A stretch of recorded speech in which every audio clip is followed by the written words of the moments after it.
Bueno, muy buenos días, bienvenidos a nuestra semilla agustiniana para este día, con la bendición del Señor para cada uno de ustedes en este día que comienza, para que el Señor pues los mantenga siempre en la unidad de su amor.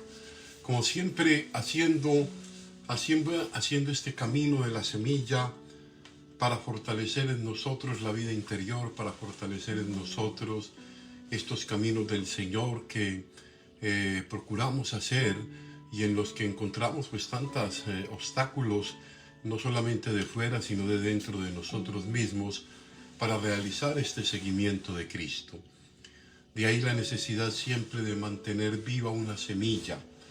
Creo que la semilla es la palabra más contundente a la hora de querer decir tenemos que sembrar la semilla del buen árbol para que crezca, y esa semilla del buen árbol para nosotros, para la vida creyente, para el cristiano católico, no es otra que la palabra del Señor.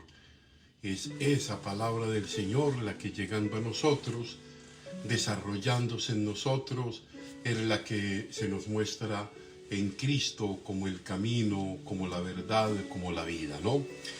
Hoy vamos a tratar una semilla agustiniana muy interesante porque nos toca con la obediencia a la ley, el tema de la ley. El tema de la ley es un tema harto complejo para nosotros, los hombres y mujeres del siglo XXI, donde muchas de las leyes que tratan de estructurar nuestra vida, nuestra convivencia, las construcciones sociales o de nuestras instituciones, muchas veces el tema de la ley en los contextos de una desaforada libertad, o más bien muchas libertades, pues a veces queda como comprometida una adecuada comprensión de la ley.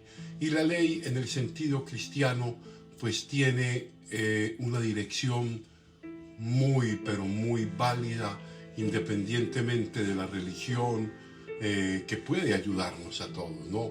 Entonces vamos a ver un poco cómo Agustín dice, la ley puede tener dos direcciones que pueden considerarse en ella. Una, vista la ley por la ley como reguladora de comportamientos necesaria en todo escenario social o en cualquier institución que tenga la obligación de formar y de construir convivencia. Necesitamos un mínimo básico de ley para estructurarnos, para ajustarnos, para caminar en una unidad de criterios. Y eso está muy, pero muy, es muy claro, es muy claro.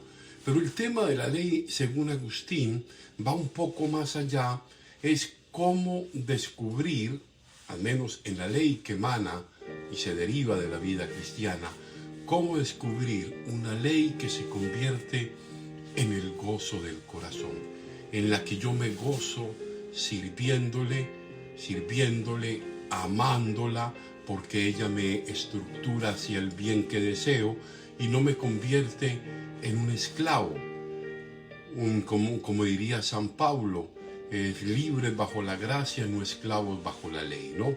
Entonces esto es bien interesante porque nos pone en la clave desde donde nosotros hacemos una lectura de la ley.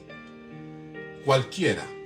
Para nosotros en la vida cristiana es los mandamientos de la ley de Dios, los mandamientos de la iglesia, todo lo que tiene que ver con regular nuestro egoísmo natural que a veces quiere imponerse sobre los demás, ¿no?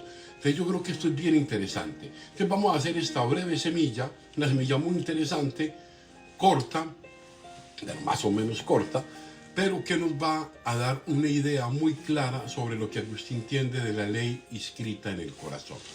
Bueno, vamos a iniciar entonces con la lectura de la semilla. Y dice así: prosigue en este gran salmo, está comentando uno de los salmos, prosigue este gran salmo, lo que ayudándonos Dios hemos de considerar a tratar. Entonces, ¿qué va a tratar? Ponme por ley, oh Señor, el camino de tus mandatos y siempre los buscaré. Ponme por ley, oh Señor, o sea, ponme por ley a mí, Señor, el camino de tus mandatos y siempre los buscaré. Eso es lo que va a desarrollar Agustín en este momento. ¿Qué se entiende por esto? Porque Agustín entiende que hay dos periodos dentro de la historia del pueblo de Dios. Un periodo de la implantación de la ley en el Sinaí, producto de la desobediencia y del desorden y de las malas costumbres y de muchas cosas que aquejaban al pueblo, ¿no?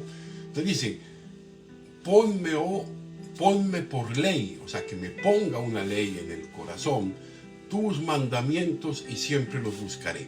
Entonces vamos a ver de qué se trata, ¿no? Sigamos. ¿Qué es lo que pide cuando pide al Señor que le ponga ley si no se pone al justo, como dice San Pablo? ¿O es que no se pone al justo del modo que se pone al pueblo testarudo en tablas de piedra, sino en tablas del corazón de carne? Entonces fíjense, que no es a la manera como se le puso al pueblo testarudo en el desierto, que estaba construyendo los ídolos, que estaba adorándolos, que quería volver a las esclavitudes, que les puso unas leyes escritas sobre las piedras, o sea, con dureza, ¿no? Que luego más adelante Pablo va a decir que esa ley es entendida como pedagoga, pero eso ya es otra historia que podemos analizar después. Entonces dice, no unas tablas como al pueblo testarudo o contumaz, como dice Agustín, sino en tablas de corazón de carne, en el corazón, en el lugar donde se siente el gozo, la alegría, la felicidad, ¿no? Continúa Agustín el texto y va justificándolo también desde el Antiguo Testamento, como ya se deseaba que la obediencia a la ley sea un gozo del corazón de obedecer y de amar la ley del Señor en el corazón. Esto es muy interesante, miren.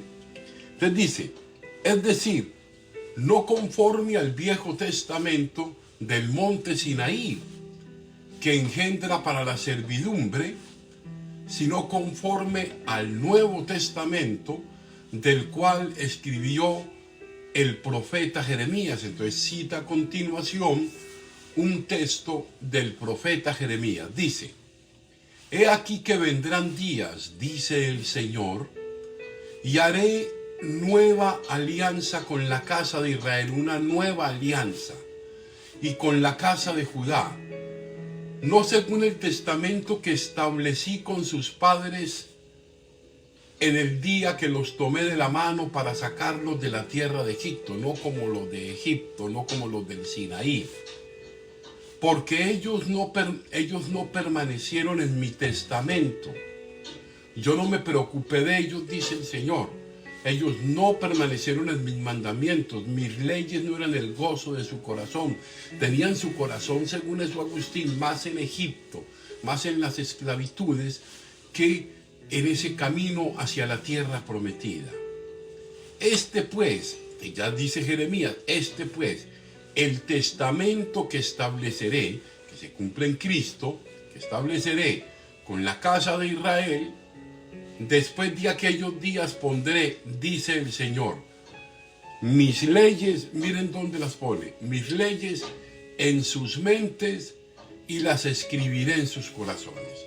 Entonces las pondré en un lugar donde se signifique de verdad, donde no sea una pesada carga, donde no sea una piedra, donde no sea algo que me atormenta, algo que me pesa, algo que me forza, sino que la pongo en la mente y en el corazón como el lugar donde voy a vivir con alegría y con gozo la ley del Señor, ¿no? Y continúa Agustín, he aquí cómo quiere que el Señor le ponga la ley. Vamos a ver.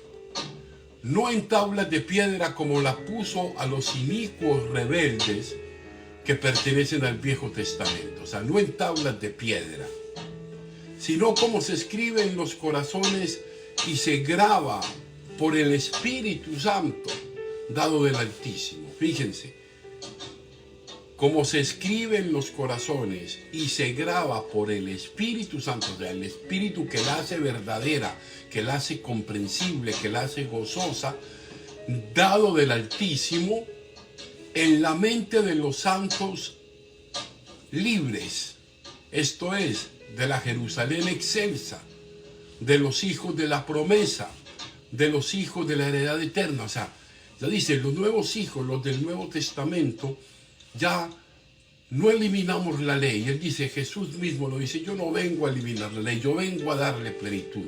Yo vengo a que entiendan que esa ley, como tal, aparece para refrescar el alma, aparece para ayudarnos a conducir, aparece para ayudarnos a forjar una libertad mucho más fuerte, mucho más sólida. Una ley que no se pone por imposición, sino que se pone como alegría, que nos permite construir más sólidamente, no solamente nuestra experiencia de fe profunda, profundamente espiritual, sino profundamente social, profundamente arraigada en el gozo de hacer el bien. Es allí donde encontramos en el hombre el impulso de la concupiscencia, dice Agustín.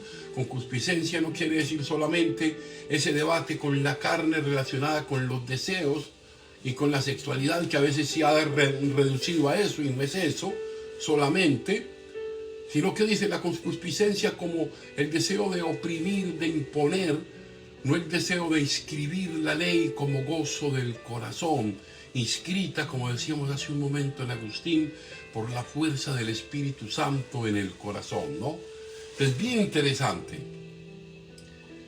Entonces dice, y continúa Agustín diciendo, mas no para que la tengan en la memoria, o sea, no solamente para aprendérnosla, que es lo que hacemos a veces con los pelados en la catequesis, aprendas de los 10 mandamientos, no para que la tengan solo en la memoria, que es importante, sí, y la descuiden en la vida, sino para que la conozcan entendiendo, o sea, que la conozcan entendiendo, o sea, sintiéndose identificados con ella, entendiendo, y la practiquen amando en la anchura del amor. Fíjense qué interesante esto, no en la angostura del temor, que la conozcan entendiéndola, amándola en la anchura del amor. El amor, que es un amor que también dice Agustín, es un amor ordenado, es un amor que propone un orden, es un amor que nos alinea en el Dios del orden también, en el Dios que quiere una paz. Él dice, el que quiere la paz mantiene el orden, dice Agustín, porque muchas veces donde no hay paz, donde no hay orden. Quiere la paz, mantén el orden. ¿Cuál es el orden que hay? Pues cada uno de nosotros revise un poco el tema del orden. Dice, lo que no está en su lugar está inquieto, lo que no está ordenado está inquieto, lo que no está ordenado confunde, lo que no está ordenado excita, lo que no está ordenado te mueve para un lado y te mueve para el otro, ¿no? Entonces dice, en la anchura del amor y no en la angostura del temor. No la ley entendida, la ley de Dios entendida desde la estrechez, desde la angostura del temor, del miedo, sino de la alegría de saber que obrar el bien es acatar la ley de Dios en el corazón con gozo y con alegría, ¿no? Es bien interesante. Entonces, puesto que quien obra, entonces continúa Agustín explicándola, puesto que quien obra por temor y no por amor a la justicia, sin duda obra por la fuerza, y el que obra por la fuerza, si pudiera suceder, preferiría no ser mandado, y por lo mismo, al no querer la ley, no es amigo de la ley, sino más bien enemigo de ella, y por lo tanto no se purifica por la obra, porque es impuro en el querer. O sea, obedece por miedo, obedece por temor, obedece por interés, obedece por vanagloria. Entonces, el tema de la relación con la ley es un tema muy, muy interesante, que se puede desarrollar, y ustedes lo pueden desarrollar dentro de una formación permanente. Eso se puede hacer, y sería un tema que nos ayudaría a todos a crecer como comunidad de servicio, ¿no? Y bueno, termina Agustín diciendo, el que es así no puede decir lo que dijo en estos versillos anteriores, Corrí el camino de tus mandamientos cuando ensanchaste mi corazón. O sea, hice el camino de tus mandamientos cuando mi corazón se dispuso a entenderlos como la propuesta de amor mejor estructurada que podemos tener. Porque termina Agustín diciendo, porque aquel ensanchamiento designa la caridad. Amo la ley del Señor porque en ella está expresado su amor. En ella está expresado todo el orden y el gran deseo que Dios quiere de nosotros, el cual, según el apóstol, es la plenitud de la ley. O sea, cuando amo en el Señor la ley, pero la ley no entendida como la carga, la ley entendida como el camino que me lleva a descubrir y a vivenciar de una manera profunda y gozosa el bien. Pidámosle pues al Señor que nos ayude a seguir viviendo en el amor esta relación con la ley, pero no con la ley que te hace siervo, esclavo, sino aquella que te dice en la gracia te hace verdaderamente libre. Bueno, muchas gracias a los que se han conectado con nuestra semilla agustiniana, a Alexander Hernández, a Leonardo Jiménez, un abrazo para ti, espero que tu hija esté bastante bien. A todos los que a lo largo de este día pues se conecten con la semilla agustiniana, espero de todo corazón que todo vaya marchando bien y que el Señor pues les acompañe, que el Señor les bendiga, y nos vemos a las 3 de la tarde en la Santa Eucaristía si Dios nos presta la vida. Y yo los bendigo en el nombre del Padre, del Hijo y del Espíritu Santo. Amén.